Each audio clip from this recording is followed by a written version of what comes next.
Madicast, le podcast qui booste ta créativité.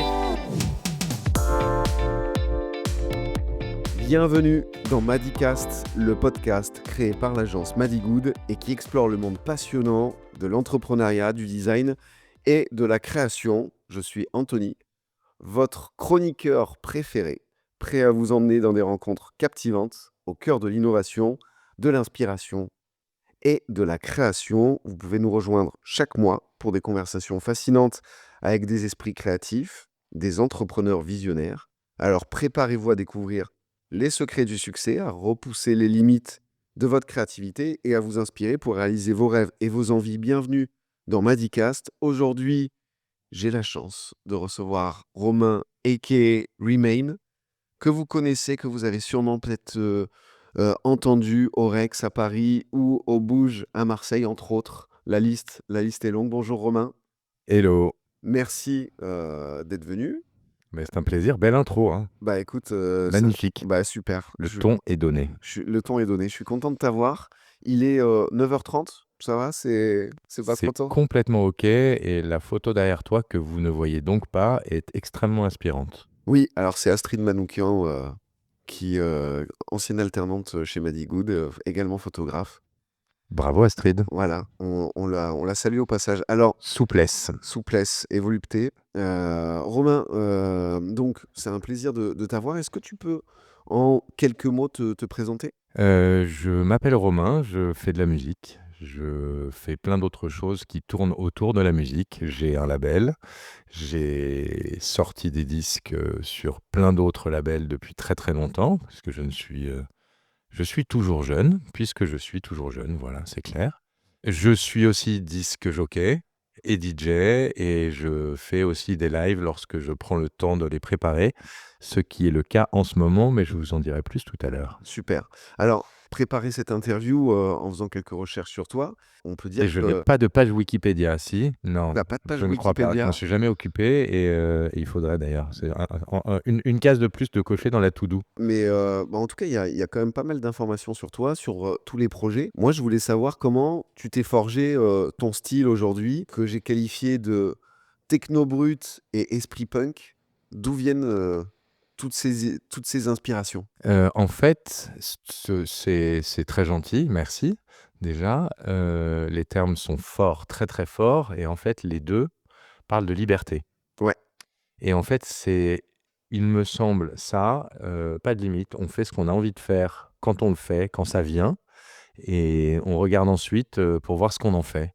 Mais le principe de cette musique et de ces valeurs, c'est, quand on a envie, on y va. Si on n'en a pas envie, on fait autre chose et on y viendra, advienne que pourra.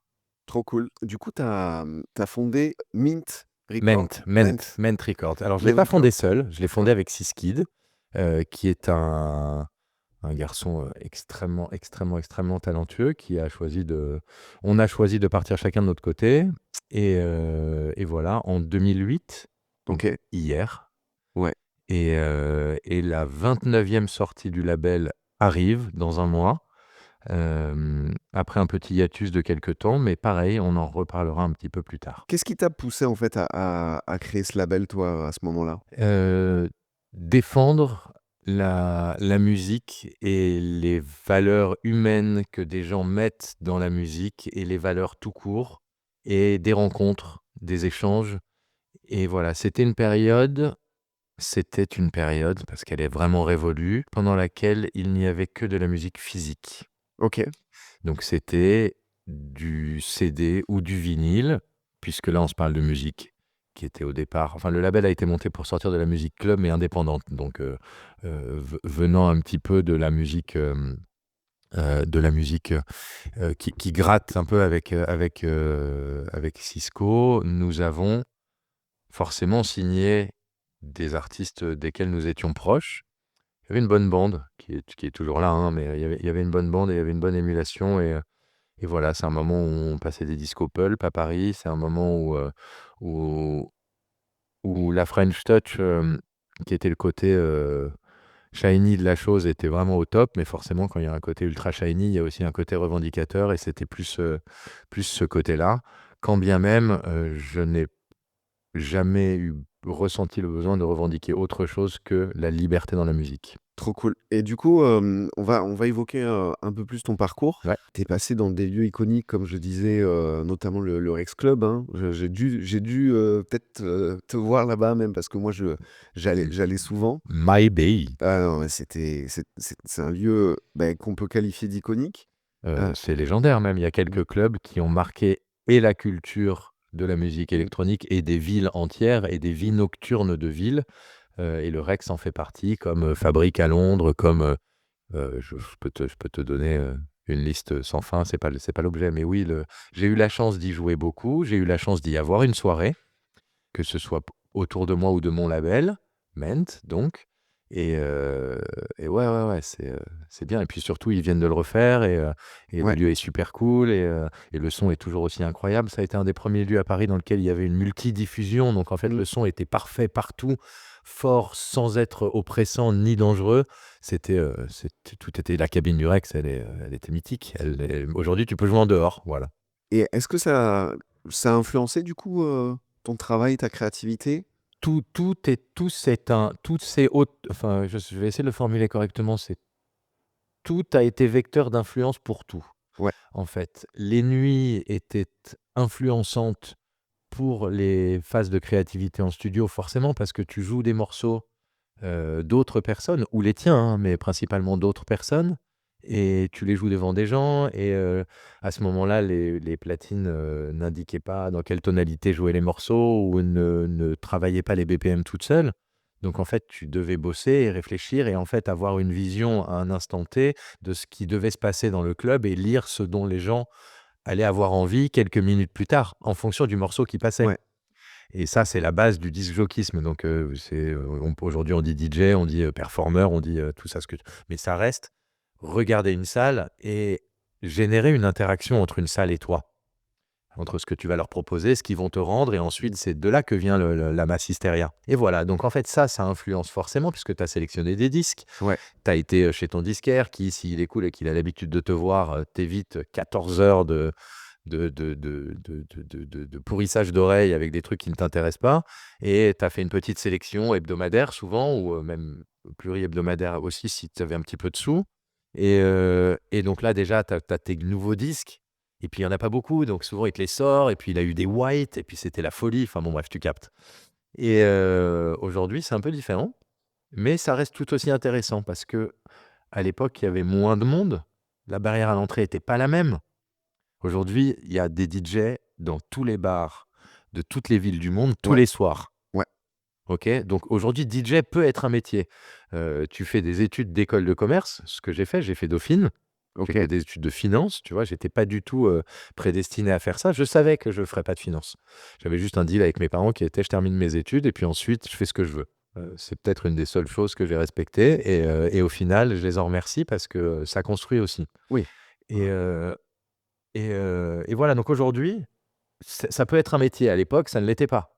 À l'époque, David Guetta n'était pas David Guetta d'aujourd'hui. David Guetta, c'était David Guetta des bains, puisque c'est la tête de gondole du disc-jockeysme dans le monde entier. Mmh. On est marre d'utiliser ce terme. Oui, Non, mais c'est à très force, bien. à force Ça de l'utiliser, je le répète tout le temps, je vous prie de m'en excuser. Et voilà, et donc aujourd'hui, ça peut être un métier. Donc c'est plus la même chose. C'est pas pour ça que c'est mieux ou moins bien. C'est juste différent. L'émulation se fait de manière différente. Et du coup, ce qui frappe quand on va pas sur ta fiche Wikipédia, mais en tout cas quand on fait des recherches sur toi, c'est que tu as énormément de projets, pas mal de collaborations. On peut évoquer, Slowporn par exemple? On peut évoquer Slowporn avec Fred Noir, le fondateur de la Dame Noire. Ouais. Et voilà, c'est en fait toutes ces collaborations. Slowporn, elle était très importante parce que on a pris l'exact opposé de la tendance qui se dessinait devant nous. C'est-à-dire que aujourd'hui, on vit les résultantes d'un moment où les gens ont eu besoin de se radicaliser, de sortir du club. Ensuite, il y a eu le Covid, donc ça a été encore pire. Ouais. Et la musique, l'approche de la musique live est devenue extrêmement individuelle. Ce sont des lignes de gens qui sont les uns côte à côte et qui dansent perso en face d'un DJ qui matraque de la musique martiale à 150 BPM. OK. OK, voilà, ça c'est la hard techno, toutes les composantes de la hard techno que je ne vais pas citer là, c'est pas l'objet. Nous, on a choisi de faire de la musique hyper lente et hyper cul. Donc entre 90 et 100 BPM, on a sorti une compilation sur le label My Favorite Robot il y a quelques années, qui était pleine de musique en fait. Les 2 étaient possibles. Écouter de la musique électronique à la maison, sur sa chaîne hi-fi, sans avoir envie de danser, mais en dodelinant de la tête quand même et en étant emmené dans un univers, c'était possible. Trop cool. À l'opposé total Ouais. de voilà. Et aujourd'hui, tu vois, les gens reviennent vers le club, reviennent vers la musique. Et d'ailleurs, la Dame Noire vient de rouvrir, la maison de nuit vient de rouvrir. Et donc, en fait, on retourne à l'intérieur, on retourne vers des valeurs communes, vers de la transpiration commune et vers une mass hystéria et une euphorie de groupe. Et ça, c'est primordial. Et dans les rencontres, on s'entend bien, il se passe quelque chose d'humain, donc on fait de la musique. Du coup, tu te dis: «On fait de la musique». Le processus de création, c'est pas un long fleuve tranquille. Toi, ça fait quand même un petit moment que tu en fais. Comment tu as réussi justement à tenir? Comment ça a évolué ton processus? Est-ce qu'il y a eu des pauses? Est-ce qu'il y a eu, des moments justement de réflexion?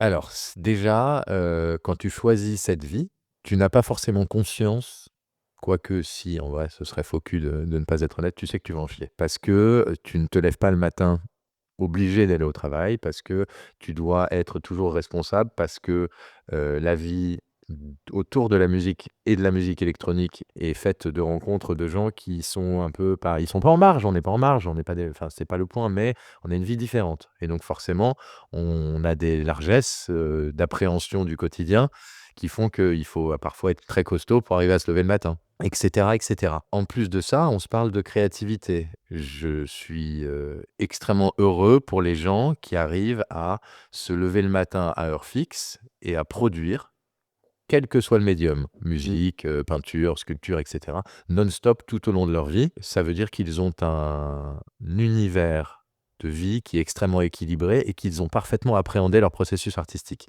Moi, j'ai mis vachement de temps. La musique, ça a toujours été compliqué, que ce soit tout seul, où je me tapais la tête contre les murs pour finir mes morceaux. Les lâcher, c'était très compliqué. Je pouvais écouter un morceau en boucle pendant 14 jours, juste parce qu'il fallait que le charlet de la mesure 72 et du temps 3 soit à la bonne vélocité, sinon le morceau n'avait aucun intérêt. Et en fait, c'est une forme de névrose. Il n'y a que moi qui l'entends, ça. Voilà. Et donc, il a fallu grandir, il a fallu prendre du temps, il a fallu, lorsque tu travailles avec d'autres gens, trouver chacun sa place. Parce qu'on a nos petites habitudes. À l'époque, il n'y avait pas de cours de DJ, il n'y avait pas de cours de Ouais. production, il y Oui. avait des certifications, mais pour être ingénieur du son, c'était pas forcément appliqué à la musique telle qu'on la produit nous. Et donc, forcément, c'était chacun sa manière de faire et d'arriver à un résultat qui s'apparente à un morceau pour le commun, mais pour nous, c'était un travail de bidouille. Et encore, je ne suis pas arrivé au tout début, j'ai pas commencé au tout début. Ouais, au tout début, ça C'était devait être, c'était vraiment limite le fer à souder dans la main ouais, pour arriver à faire sonner quelque chose, quoi. exactement. Voilà. Ouais. Donc, tout ça pour dire que non, ça n'a pas été simple. Aujourd'hui, ça l'est plus parce que je connais mon process et je sais que je suis très efficace le matin quand je suis très reposé, ce qui bien sûr ne fonctionne pas avec la vie de mes week-ends qui, par essence, me fatigue et m'emmène à ne pas arriver forcément à faire de musique pendant un temps, Mmh. ce que j'accepte aujourd'hui. Oui, il faut Voilà. faut en fait, à partir du moment où tu te connais, tu acceptes un peu plus de choses. C'était le message sous-jacent, apprendre à se connaître, s'accepter Ouais. et ensuite tout est beaucoup plus simple. Et on sait qu'il y a des périodes de créativité pure et qu'il y a des périodes où on est capable de faire plein d'autres trucs et juste Mmh. faut pas qu'il y ait une session de morceaux ou un instrument à côté parce que sinon ça peut arriver jusqu'à à être une répulsion totale. Alors, on a vu que tu avais réussi à dompter en fait, ces moments, où en fait ça fluctue, hein. Il y a des moments où tu es dans la Je me suis créativité. dompté moi, en Ouais, fait. mais C'est c'est pas c'est évident. surtout ça. Bah, je suis comme je suis, hein, je suis intense. Aujourd'hui, là, par exemple, je suis très reposé, donc je sais que je vais faire de la musique aujourd'hui, mais c'est toi qui me prends au réveil et donc ça va être un flot incessant de paroles que tu arrives à canaliser à peu près, je t'en remercie. Bah, écoute, c'est un plaisir. Alors, on arrive à qualifier ta musique de ruthlessly efficient. Ouais, quelqu'un a dit ça un jour et ça a été gardé dans une bio, Ouais. parce qu'en fait, ouais, je suis assez à la musique, je suis assez intense, hein, voilà et donc forcément la musique, il y a de l'énergie dedans et c'est efficace Et comment ça se passe la création d'un morceau en studio, par exemple? Euh, De A à Z, est-ce que tu peux nous alors, en studio, en fait, ouais, c'est aujourd'hui, il n'y a plus forcément besoin d'être en studio. ouais, bah, oui, Déjà, déjà. tu peux être avec ton petit laptop, euh, je sais pas, posé sur un banc et faire de la musique. Elle ne sera pas produite, elle ne sera pas prête à être sortie direct, quoique. Donc déjà, ça, c'est un premier point. On peut aller faire facilement, avec un investissement assez peu conséquent, quelque chose de tout à fait convenable ailleurs qu'en studio. OK. Ensuite, le principe du en studio, donc la salle dans laquelle tu arrives après avoir descendu des escaliers, une porte très lourde avec la double caisse qui impressionne toujours, voire même cette double porte avec le sas, et ensuite cette table de mixage gigantesque avec la vitre, le micro du producteur qui crie sur la chanteuse qui n'a pas tout donné, etc. Ça n'est pas forcément une obligation OK. dans la musique électronique, en tout cas, parce qu'il y a peu d'enregistrements réels. Et encore, avec l'évolution technologique, on peut le faire à la maison avec un matériel, là, cette fois-ci, un peu plus conséquent en termes d'investissement, mais tout est faisable. Et la technologie informatique évoluant à une vitesse folle, tu fais aujourd'hui des choses d'une qualité que tu n'imaginais même pas en in the box il y a 5 ans, 10 ans. Oh, du coup, toi, là, comment tu crées, tu dis: «Aujourd'hui, je vais faire de la musique», c'est comment tu l'as fait, du coup? Alors moi, j'ai un studio à la maison, j'ai mon petit studio à la maison qui est fait OK. suivant mes besoins, avec mes choses, qui est resté démonté pendant très longtemps. Voilà, c'est-à-dire que je vis dans un appartement dans lequel le salon est mon studio. OK. Et je savais que j'ai pris cet appartement, je savais que ça se passerait comme ça, mais pendant longtemps, je n'ai pas mis un pied dans mon salon et je ne faisais pas de musique et le salon, était inutile. Voilà, il était fermé ou alors il était en bordel ou alors c'était juste un gros tas de disques pas classés. Mais là, ça y est, là, Là, ça y est, le salon a réouvert? le salon a ouvert. OK, cool. Voilà. Et le salon fonctionne, ça turbine, quoi. Voilà, mais encore une fois, ce sont des phases et voilà comment je fais. Alors ça dépend des jours. Mais là, quand tu as des phases comme ça, tu te dis pas, «Bon, je me Bah, nourris à là, fond». je me disais: «Je vais me lever, je vais te planter et je vais aller faire de la musique parce que j'ai très envie», tu Ouais, vois, par exemple. mais Heu, c'est bientôt terminé. Je non, le bon, sens. c'est autant que tu veux. Il y a aussi une chose qu'il faut appréhender, c'est que je ne fais pas que de la musique. OK. Donc là, par exemple, je sors un disque, nous sortons un disque pour être exact, Mmh. avec Dawad, qui est un artiste marseillais très reconnu dans la ville et dans le monde, parce que le mec est vraiment super fort et a toujours OK. sorti des super disques. Et pareil, c'est une rencontre. On s'est rencontrés, on se connaissait depuis longtemps. Je l'avais même invité dans mon émission sur Rins il y a très longtemps. OK. Et un jour, on se retrouve à jouer ensemble dans un club, un disque chacun.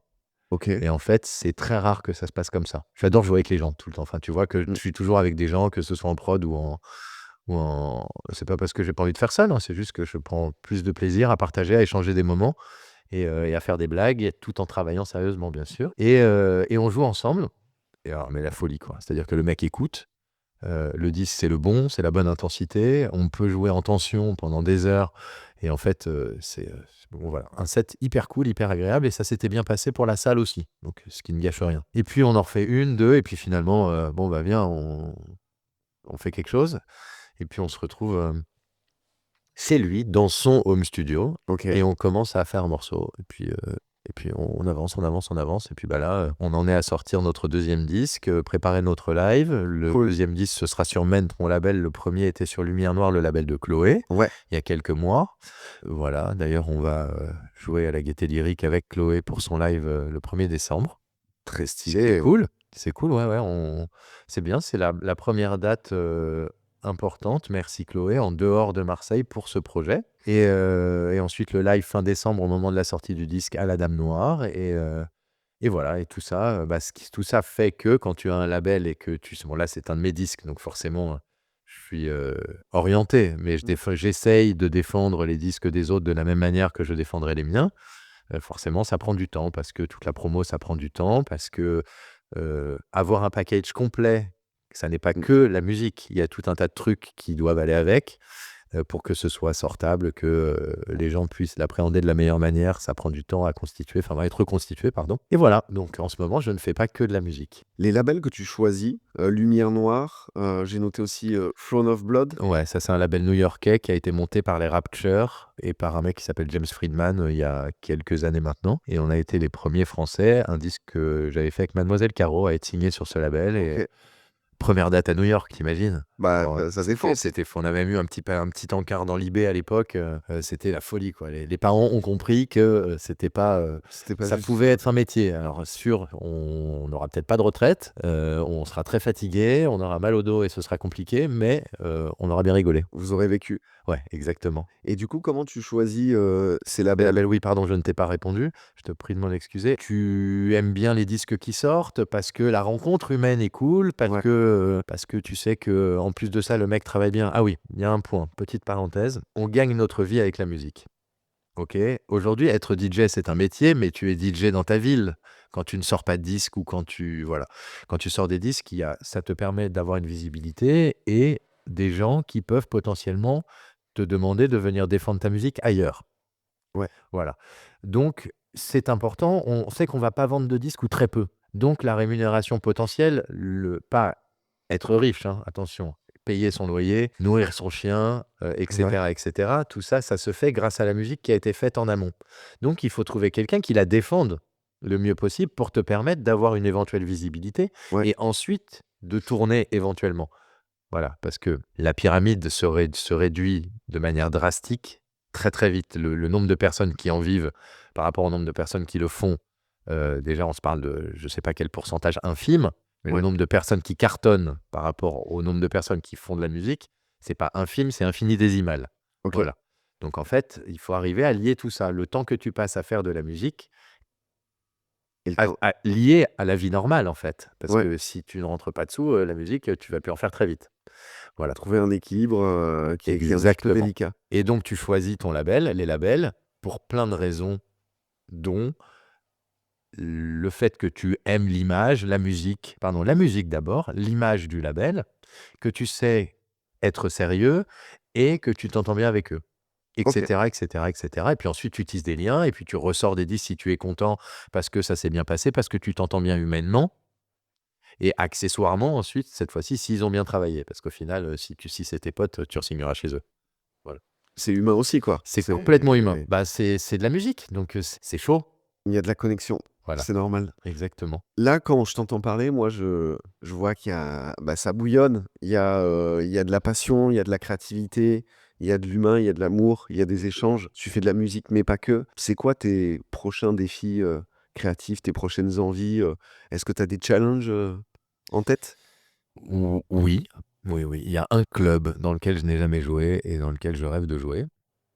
Je ne le dis pas, je ne te le dirai pas, je ne vous le dirai pas. Tu me le diras en off. Je te le dirai en off, ouais, si tu veux, bien sûr. Ou alors je reviendrai, tu m'inviteras une fois que j'aurai joué et je te dirai comment ça s'est passé. Ok. C'est un endroit légendaire.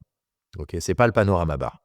Voilà, donc déjà c'est pas Fabrique, c'est pas le Rex, c'est pas tout ça. C'est un club de taille moyenne avec un son extraordinaire dans lequel tu peux jouer aussi longtemps que tu veux. Ça n'est pas Opium à Vilnius, ça n'est pas La Dame Noire, dans lequel j'ai la chance de jouer souvent. Voilà, et donc ça c'est un objectif, tu vois, par exemple. Ok. Sortir un disque sur le label de ce club, c'est pas un objectif, c'est un rêve d'enfant et en fait, tu vis de rêves Ouais. que tu concilies avec ta vie quotidienne d'adulte on a la présence de Milo qui est un magnifique berger australien et qui dit juste que je parle trop et il a raison. Bah, il veut de l'attention, là. Bon. Alors Milo. Et voilà, donc j'ai ce rêve plus qu'objectif en fait. Ce sont plutôt des rêves. Ok. Et tu vois, je n'aurais jamais cru un jour que je pourrais recevoir un message d'Andrew Weatherall disant j'adore ce morceau, je le joue, je le matraque, c'est cool. Trop cool. Ok. Tu vois, le jour où tu reçois ces trucs-là, je n'aurais jamais pensé un jour. Par exemple, bon, le temps a fait que nous sommes amis, mais le soutien de Chloé tout au long de tout ce temps, que ce soit au sein de son équipe de Kills the DJ, puis de Lumière Noire et tout ça, j'aurais jamais pensé que j'aurais pu l'obtenir ou l'avoir. C'est pas l'obtenir, c'est pas le bon terme. Euh, ce sont des milestones, mais que, en tout cas moi, je n'ai pas souhaité, qui sont arrivés Et en fait, aujourd'hui, j'en suis fier. Bien sûr, c'était cool. Ce sont des moments, tu vois, j'ai le sourire. Heu, Probablement parce que je ne les attendais pas. Romain, j'ai une dernière question. Ouais, Si, ça a l'air super sérieux, tu me fais peur. disons que la musique, je pense qu'on écoute tous de la musique. Ouais, Moi, en tout cas, c'est possible. moi, c'est vrai que la musique, elle me nourrit au quotidien. Le métier que tu fais, c'est un métier qui laisse rêveur aussi. À des jeunes qui ont envie de se lancer, des jeunes qui ont envie de faire de la musique, quels conseils tu pourrais leur donner? Stay in school. OK. Non, c'est beau, c'est cool. Quand je t'ai dit, j'ai fait des études, un peu longues. Ouais. Le jour de mon diplôme, de ma remise de diplôme, on m'a demandé où est-ce que j'allais bosser, dans quelle banque, tout ça. Enfin, génial, tu vois? À l'époque, c'était infaisable. La musique électronique, Ouais. c'était costaud, quoi. C'était, Mmh. point levé, on fight et même si je suis pas si vieux que ça. Et j'ai dit: «Bah non, mais moi, je vais aller faire de la musique». Donc le mec m'a regardé avec des yeux, pas possible. Dans mes copains de fac, ils me disaient: «Mais tu as eu des couilles tu as eu des guts énormes, Mmh. voilà». Et en fait, moi, je disais: En vrai, je suis pas sûr, c'est juste que je savais que j'allais faire ça, mais on en reparlera dans quelques temps et vous verrez, il y a de grandes chances que ça ait été de l'inconscience». Et aujourd'hui, a posteriori, je te le dis, j'étais inconscient. Je me suis jeté dans un truc. Heureusement pour moi, j'ai réussi à payer mon loyer jusqu'ici parce que c'est ça l'objet de base, tu vois? Je vis comme je vis, hein, mais voilà, il faut taffer, en fait. Il faut taffer et quand on peut plus taffer parce que la musique vient plus, ce qui m'est arrivé à un moment, c'est compliqué et il faut, se remettre en question. Enfin, faut être sérieux. Stay in school. Stay school, bah, en fait, le stay in C'est school, possible c'est de rester à l'école et de faire, en mmh, fait. C'est possible de faire des études, c'est possible de se donner les moyens et à un moment, lorsqu'on en est certain, y aller. OK. Voilà, sinon, on peut aussi, être fou et y aller, mais on s'expose aussi au risque que ça ne fonctionne pas. Voilà, toujours, tous les matins. Ouais, non, mais bien sûr, il Mais faut pas pareil oublier que que c'est sur toi, la tu es durée. entrepreneur, Mmh. tous les matins, si tu termines un job, je suppose que, chercher de nouveaux clients, prospecter, espérer que le client te rappelle derrière parce que toi, tu as mis ton âme dans le projet et que le mec t'embête pour une virgule sur un truc et te fait refaire 15 milliards de fois, la même version pour en revenir à la première version que tu lui as envoyée au départ et tu savais que c'était la bonne parce que tu avais capté ce qu'il voulait. Tu perds ton temps et c'est un temps que tu ne peux pas utiliser à gérer Bien la sûr. suite et en fait, tout ça, ça rend fou. J'embrasse tous mes clients d'ailleurs au passage Ouais. si vous m'écoutez. Salut, vous savez qu'on parle de vous. Vous vous sentez visé, les gars? Vous savez les 50 versions que vous m'avez faire refaire. Non, mais bon, en musique, c'est Ouais. pareil, hein. Tu sais, Mmh. c'est voilà. Heu et ça, il y a mais on le sait avec l'expérience. Donc en fait, on sait que ça va se passer comme ça et OK. au départ, on le sait pas forcément. OK. Voilà, Romain, je te remercie. je t'en prie. J'ai titré ce podcast «L'électro libre». Oh, c'est gentil, c'est sympa, j'aime bien, I like. Trop cool. Merci Je pour trouvais, tout. c'était un bon clin d'œil. Je te remercie encore une fois, Romain aka Remain et bah, je mettrai toutes les infos dans, le podcast. Donc allez donner de la force et là, on peut te retrouver, bientôt. C'est à la Dame Noire, hein, c'est ça? Alors, nous vivons, toi comme moi, à Marseille et Ouais. Marseille était un peu orpheline de sa maison de nuit pendant quelque temps, qui vient de rouvrir, la Dame Noire, Noire sans E. Et si vous cherchez, vous trouverez pourquoi. Voilà, c'est le retour à quelque chose de commun, de collectif, dans un petit club avec un son très bon en termes de qualité, de la lumière rouge, une machine à fumer et des gens qui ont envie de passer un moment ensemble autour d'une musique qui les lie. Et ça, on a beaucoup de chance ici d'avoir ça et donc il faut venir le vivre. Tous les Super. vendredis, tous les samedis. Bah, rendez-vous à la Voilà. Dame Noire alors. Ouais, Merci beaucoup, Romain. je t'en prie. Allez, au revoir à tous et n'oubliez pas, likez, partagez, ça nous donne de la force. Au revoir. Salut.